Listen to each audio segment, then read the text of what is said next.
Muling inulit ni Coach Tim Cone ang pahayag na desidido silang palawakin pa ang pool ng Gilas Pilipinas. Sa pagpapatuloy ni Coach Tim, nabunyag din ang pakikipag-usap umano ng pamunuan ng Gilas kay Renz Abando.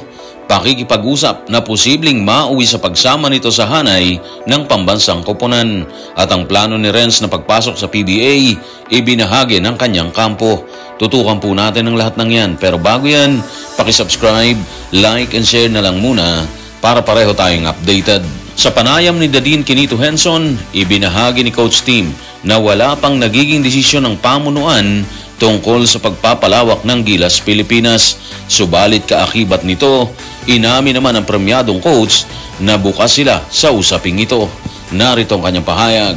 Tutukan natin si Coach Tim sa report ni Dadin Quinito Henson ng Philstar. Wala pang nagagawang desisyon. Sa puntong ito kasi, pananatilihin muna nating buo pero nananatiling bukas ang ating isipan sa isyong yan. So consistent naman si Coach Tim Cone. Minsan na rin kasi niyang sinabi na handa silang magdagdag ng pool or ng tao sa pool. Ibig sabihin, mas gusto talaga nilang humugot ng mas malalakas na players sa ngayon kaysa manatili sila sa dati, di ba?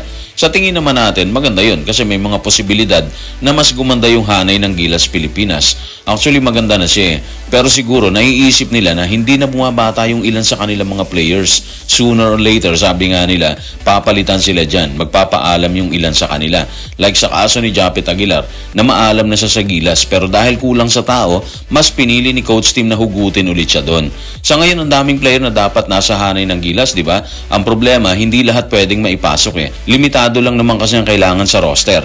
Yung pool, pwedeng mas lumawak pa yon katulad ng ginawa ni Coach Chot. Pero yung original lineup, yun na yun. Okay, so good news yung sinasabi ni Coach Tim tungkol sa pagpapalawak ng pool ng Gilas Pilipinas. At least, open siya sa posibilidad na hubugin ng ilan pang players para kalaunan sila naman sakaling magretiro ang ilang players sa kasalukuyang hanay ng pambansang koponan. Kung bukas si Coach Tim Cone at ang pamunuan ng Gilas Pilipinas para sa pagpapalawak ng pambansang koponan, lumabas naman sa report ni Dadin Quinito Henson ang umunoy pakikipag-usap ng kampo ng Gilas sa kampo ni Renz Abando.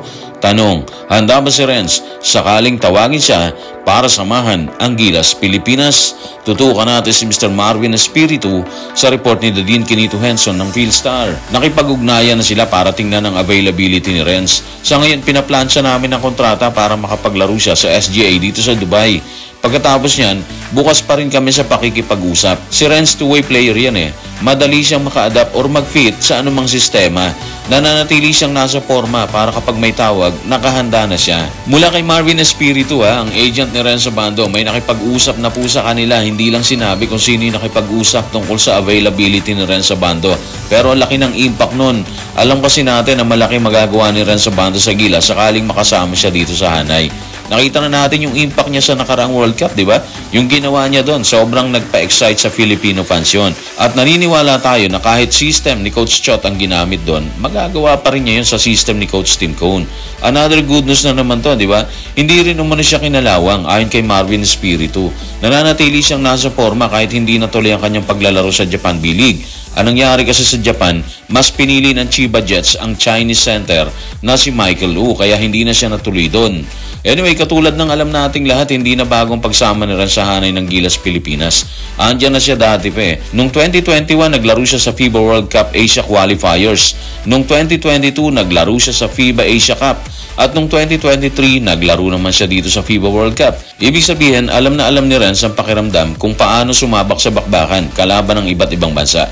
Kaya naniniwala tayo na magde-deliver siya sakaling mapili ng pamunuan ng Gilas Pilipinas. Habang handang pasukin ni Renz Abando ang Gilas Pilipinas, sakaling magdesisyon ng pamunuan nito, partikular si Coach Tim na kuhanin ang kanyang serbisyo, hindi naman nagsalita ng tapos si Marvin Espiritu tungkol sa posibilidad na pasukin din ni Renz ang PBA.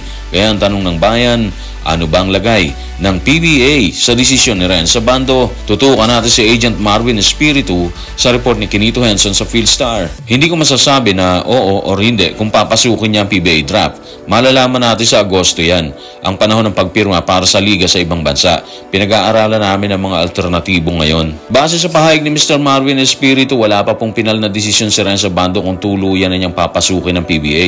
Hindi malinaw, di ba? Ang option kasi nila is yung alok overseas. Posible rin kasi na may mga alok silang matanggap by August.